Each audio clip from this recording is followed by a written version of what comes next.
Nous savons que plus tôt vous apprenez les bases du fonctionnement de l'argent, plus vous aurez confiance en vous et réussirez à gérer vos finances plus tard dans la vie. Il n'est jamais trop tard pour commencer à apprendre, mais cela vaut la peine de prendre de l'avance. Les premiers pas dans le monde de l'argent commencent par l'éducation. La banque, le budget, l'épargne, le crédit, l'endettement et l'investissement sont les piliers sur lesquels reposent la plupart des décisions financières que nous prendrons au cours de notre vie. Par exemple, la plupart des gagnants de la loterie font faillite quelques années après avoir gagné la loterie.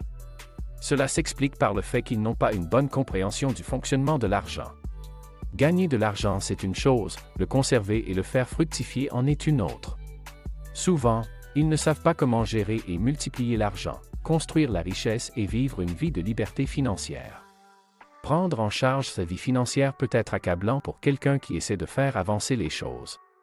D'autres n'y prêtent même pas attention, occupés qu'ils sont à visiter leur site préféré, à régler leurs factures qui n'en finissent pas et à faire du shopping. D'où l'importance de la littératie financière?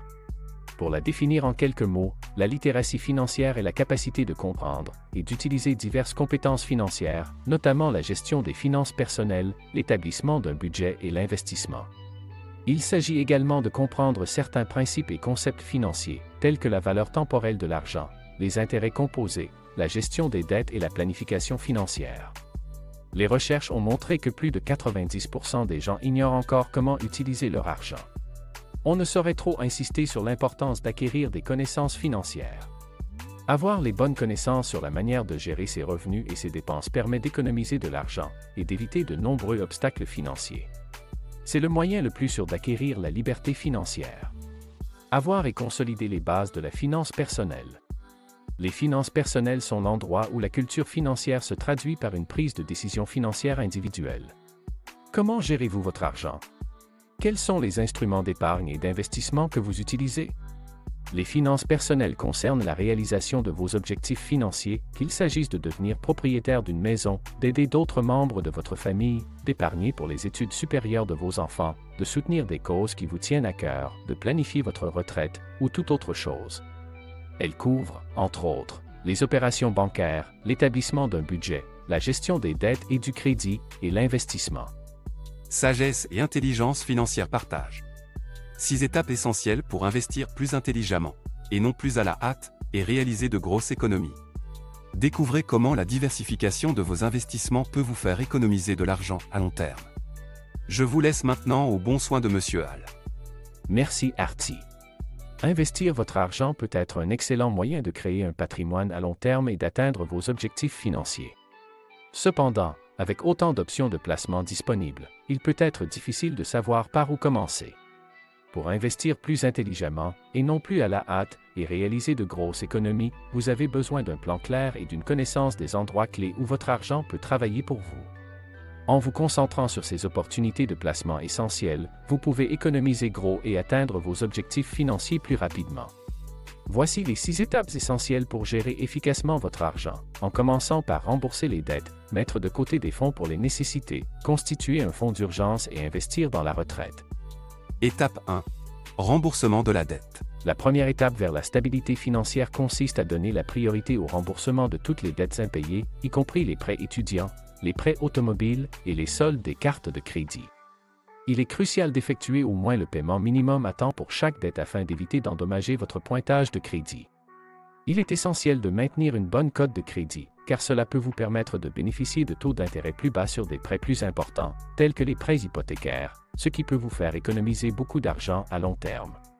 Pour maintenir une bonne cote de crédit, vous devez effectuer des paiements à temps de façon constante. Un graphique utile montre qu'effectuer 99% ou plus des paiements à temps est considéré comme bon, tandis que 100% est excellent. Cependant, si vous ne manquez qu'un seul paiement sur 20, votre pointage de crédit diminuera considérablement, et votre historique de paiement sera considéré comme médiocre. Par conséquent, il est crucial de rembourser vos dettes à temps pour vous assurer que votre code de crédit demeure en règle. Quel que soit le pays dans lequel vous vivez, rembourser vos dettes à temps est crucial pour la stabilité financière. Ce faisant, vous pouvez éviter d'accumuler plus d'intérêts et affecter vos revenus à d'autres objectifs financiers. Étape 2. Nécessité. Il est crucial d'allouer une partie de votre salaire à la couverture de vos besoins. Cela comprend les dépenses telles que le loyer, les versements hypothécaires, les frais de transport, la nourriture, les soins de santé et les services publics. Il est essentiel de prioriser ces dépenses car elles sont cruciales pour la survie et ne peuvent être évitées. En ce qui concerne les nécessités, il est important de faire la distinction entre ce qui est nécessaire et ce qui ne l'est pas. Par exemple, bien que les types d'eau sophistiqués puissent être attrayants, ils représentent une dépense inutile lorsque l'eau du robinet est facilement disponible. De même, les cadeaux pour les amis et la famille, bien qu'appréciés, ne sont pas essentiels à la survie. Le montant minimum requis pour les nécessités variera en fonction du coût de la vie et de l'emplacement d'un individu. Idéalement, ce montant devrait être inférieur à 50% de votre salaire brut mensuel. En priorisant et en allouant de l'argent aux nécessités, vous pouvez vous assurer que vos besoins fondamentaux sont satisfaits. Étape 3.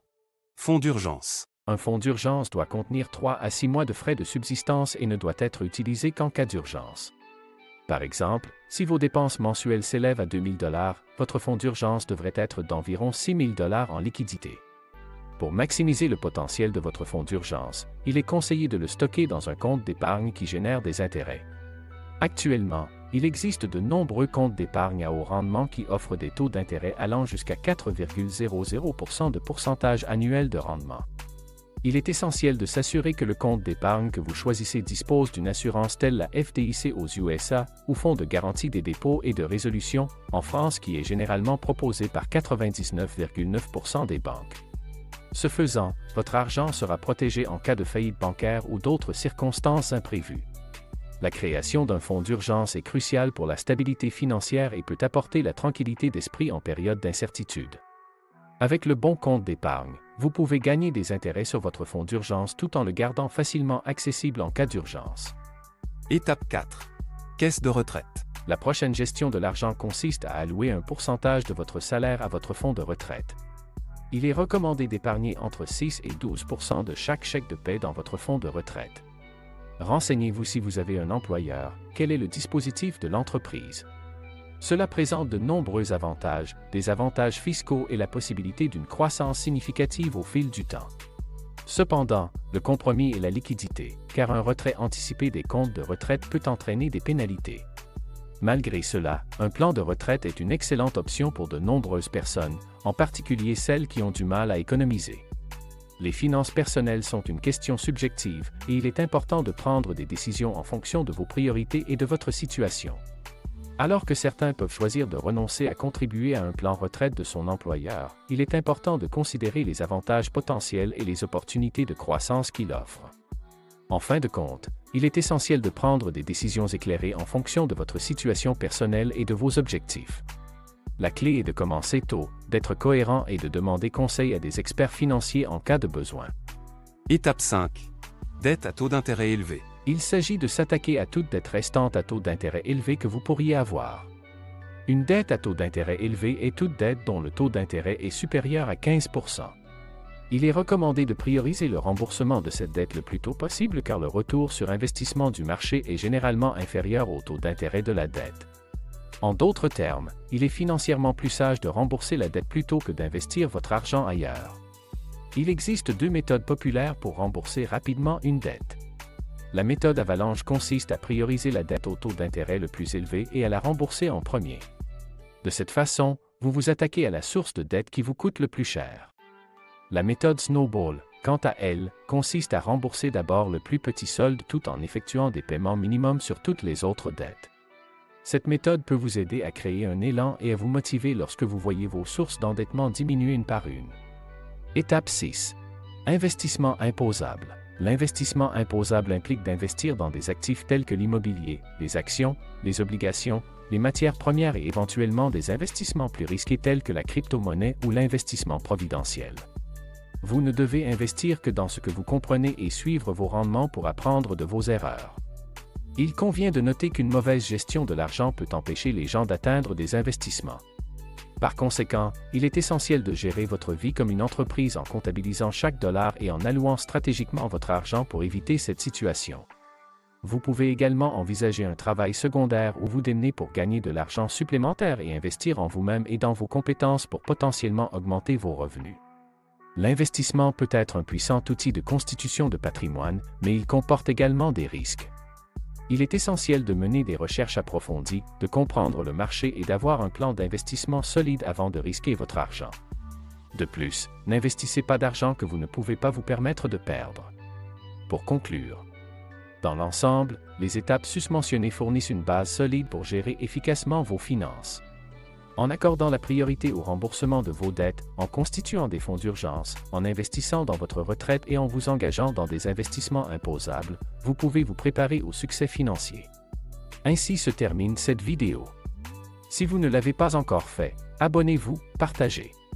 Et j'espère, si Dieu le veut, vous voir dans l'une de nos prochaines vidéos. Bon investissement, prenez soin de vous.